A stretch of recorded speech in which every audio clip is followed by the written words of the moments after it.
back to State of the Nation. Right behind me, Data Feed still coming through in one place simultaneously. We're focusing on the biggest stories yet. We've got all our social media platforms covered.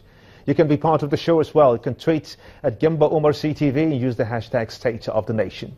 Liboris Oshoma is a legal practitioner. He joins me right now via telephone. Unfortunately, you cannot be with me in the studio. I'd hoped for something better because of the traffic situation. Let's talk to you now.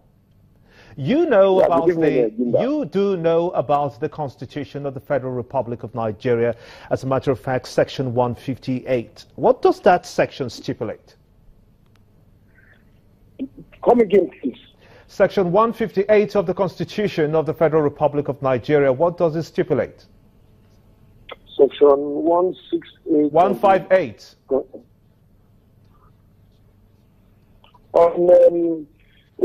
You're talking about the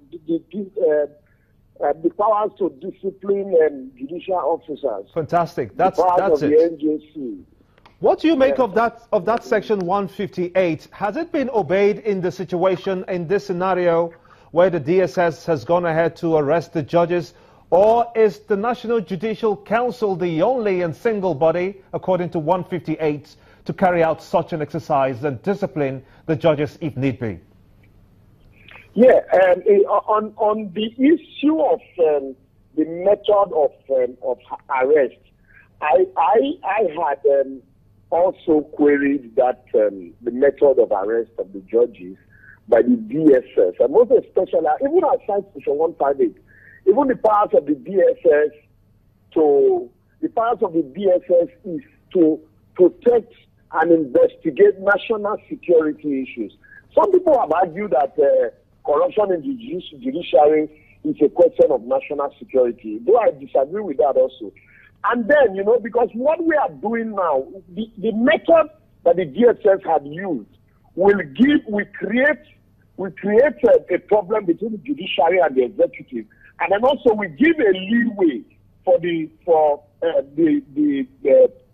alleged or accused corrupt judges, to give them a leeway to escape if, eventually the matter gets to court. Anyway, that's an outside. But for me, I believe, irrespective of the method that was used by the DSS, I believe that since there are allegations, whether these charges have been filed or not, since there are allegations and these allegations are grave, we all know there's corruption in the judiciary. To encourage the sanctity of the judiciary, it would be better for the alleged judges, the accused the judges, to step aside and allow an independent investigation into all of this. No matter the evidence that the DSS has, they should give to NJC that is empowered to discipline these judges. But the NJC the DSS wanting to do it by themselves, I don't think we will make a headway in all of this. There should be a collaboration between agencies to be able to deal with this matter. These are not just the only judges that are corrupt. There are so many others also. We all know that the judiciary has a problem. If you have a corrupt society, but you have a corruption-free police and a corruption-free judiciary, then these agencies will be able to deal with all the other corrupt agencies. But the moment you have corrupt policing and corrupt judiciary, then there is no hope for you at all. So that is why I think we need to be systemic in dealing with this issue. We should not be too sensational and sentimental about it. We should look at these issues morally and legally. We should not be too legalistic with it. Now, let's look at one of the situations, or should I say, conditions for this court case, if it does proceed. That the media should not be in there to report it. Did you get that understanding?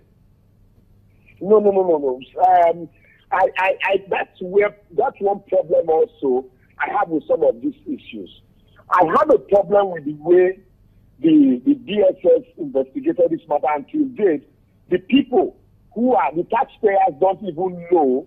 We have not been shown video of how they went there and what they got. The same way, if I believe we have gotten to a stage where most of these criminal cases should be shown in the media. It should be reported. If we get, there's even opportunity for us to have live telecast of some of these cases, so that the people, the public, it will also encourage public confidence in the way we do things. But when we do these things nocturnally, and then still at the end of the day, it gives room for shady deals. It gives room for manipulation. So this issue of, oh no, the media not reporting, I had a personal experience also where I discussed some of these issues in the media, and in court, the lawyer on the other side, reported me to the presiding judge at the Court of Appeal, and the judge said, look, as a minister in the Temple of Justice, you shouldn't be seen to be discussing, no matter what it is. But I disagree, because I believe transparency should be the order of the day. If we need to move forward, if we really want to depart from all of these problems that we've had, be the executive, be the judiciary, be the legislature, there's need for us to carry the public along. So we cannot close our eyes to the fact that there is, even if we disagree with the approach of the DSS, we cannot close our eyes to the fact that there is corruption in the judiciary the same way it is in other sectors. But then what would you have to say?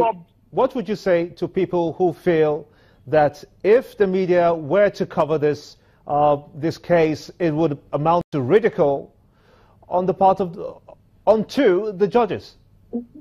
Gimba, a man that did not bother about the sanctity and the oath of his office, but decided to soil that office, the man is ridiculed. Who cares?